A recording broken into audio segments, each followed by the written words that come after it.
നമസ്കാരം. Raf talk ഫുട്ബോളിലേക്ക് അവർക്കും സ്വാഗതം.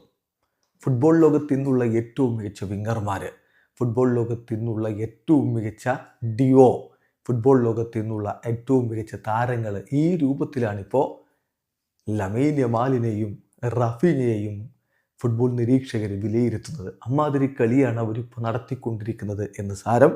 ഇന്നലെ VRLനെതിരെ ഏകപക്ഷീയമായ 2 ഗോളുകൾക്ക് FC ബാഴ്സലോണ ജയിച്ചു കയറുമ്പോൾ രണ്ടുപേരും ഗോളുകൾ അടിക്കുകയും ചെയ്തിരുന്നു. ബാഴ്സയാവട്ടെ തുടരൻ വിജയങ്ങളുമായിട്ട് ഇപ്പോൾ കുതിപ്പ് നടത്തുകയാണ്. നോക്കുക, ലാമിൻ യമാലിൻ്റെ ഇന്നലത്തെ പ്രകടനത്തിൻ്റെ കണക്ക്. അദ്ദേഹം ഒരു ഗോൾ അടിച്ചു, 4 ഷോട്ടുകൾ തീർത്തു, അതിൽ 2 എണ്ണവും ഓൺ ടാർഗറ്റ്, 6 കീ പാസുകൾ. ഈ കളിയിൽ ആ കാര്യത്തിൽ അദ്ദേഹം ഒന്നാമതാണ്. 94 പാസുകളിൽ 79 എണ്ണം ലക്ഷ്യത്തിലേക്ക്, 17 ഡ്യുവൽസ് നടത്തി 11 എണ്ണം സക്സസ്ഫുള്ളായി. ആ കാര്യത്തിൽ കളിയിൽ ഒന്നാമത്. 7 സക്സസ്ഫുൾ ഡ്രിബ്ലിങ്ങുകൾ, ആ കാര്യത്തിൽ കളിയിൽ ഒന്നാമത്. 3 ടാക്കിളുകൾ. 8.6 ആയിരുന്നു അദ്ദേഹത്തിന് sofascore.com നൽകിയ റേറ്റിംഗ്. പൊളിച്ചടുക്കിയ പ്രകടനം. മറുഭാഗത്ത് റാഫീനയും അതേപോലെ തന്നെ.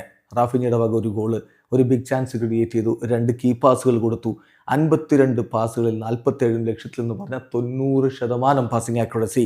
6 ക്രോസുകളിൽ 3 എണ്ണം കംപ്ലീറ്റ് ചെയ്തു, 8 ഡ്യുവൽസിൽ 4 എണ്ണം വിൻ ചെയ്തു, ഒരു പെനാൽറ്റി ഉണ്ടാക്കിയെടുത്തു. അങ്ങനെ മിന്നും പ്രകടനം നടത്തിയ റാഫീനയുടെ റേറ്റിംഗ് 8.2. 2 പാർശ്വങ്ങളിൽ നിന്നുകൊണ്ട് ബാഴ്സയ്ക്ക് വേണ്ടി മിന്നും പ്രകടനം നടത്തുകയാണ്.